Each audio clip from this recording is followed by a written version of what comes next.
देखिए, घुसपैठिए ये कहने से नहीं होगा कि 11 साल मोदी का राज है, क्या किए।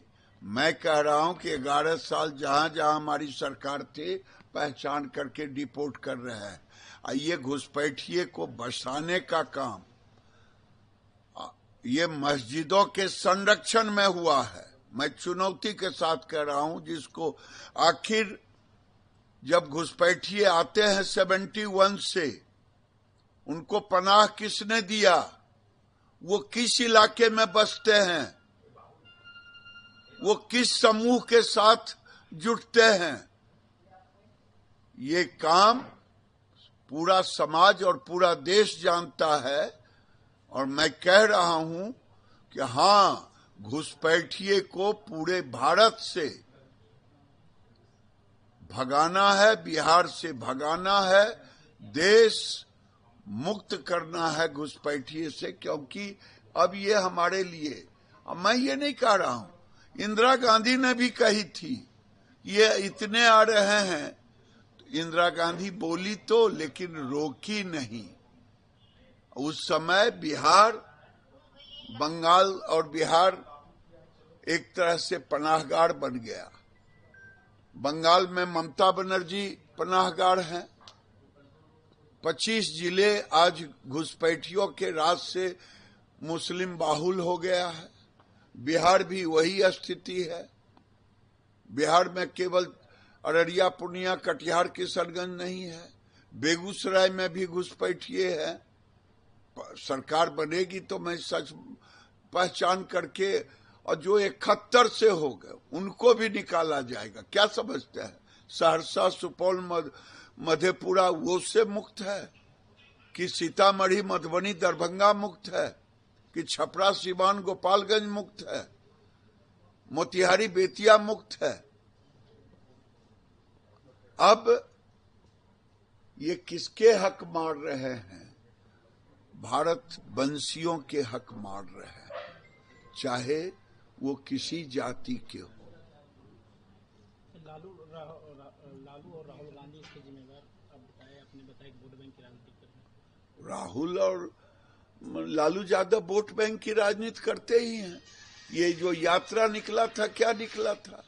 घुसपैठिया बचाओ यात्रा था इसका नाम, SIR नहीं था। रोहिंग्या और घुसपैठिया बचाओ यात्रा था।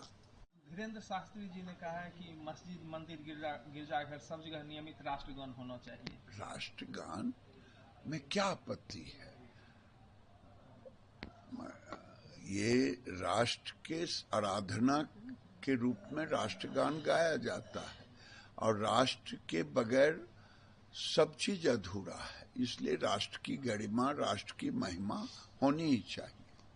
तेजस्वी यादव बिहार अधिकार यात्रा पर हैं, वो कह रहे हैं कि हम कलम बांट रहे हैं, ये वाले हथियार बांटते हैं सब। लगता है पिताजी वाली बात, पिताजी वही जो काम करते थे, चोरों को सारे नजर आते हैं चोर, कलम फेंक रहे थे तो कलम फेंके नहीं, पहले कलम का उपयोग अपने कर लें, तब दूसरों को कलम के विषय में बतावे।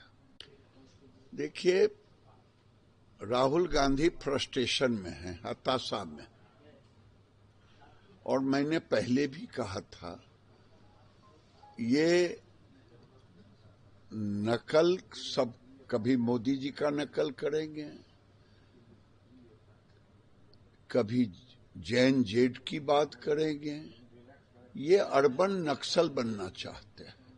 भारत में अर्बन नक्सल राहुल गांधी ऑलरेडी उसी रूप में अपने को एक्ट कर रहे हैं। भारत कभी राहुल गांधी जैसे अर्बन नक्सल को नहीं स्वीकारेगा, और ये भारत को गृह युद्ध में फंसाना चाहते हैं।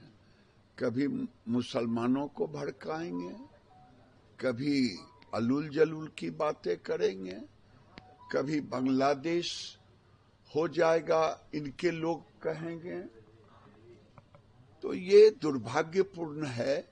इस देश के एलओपी आज तक ऐसा नहीं हुआ था। ये अर्बन नक्सल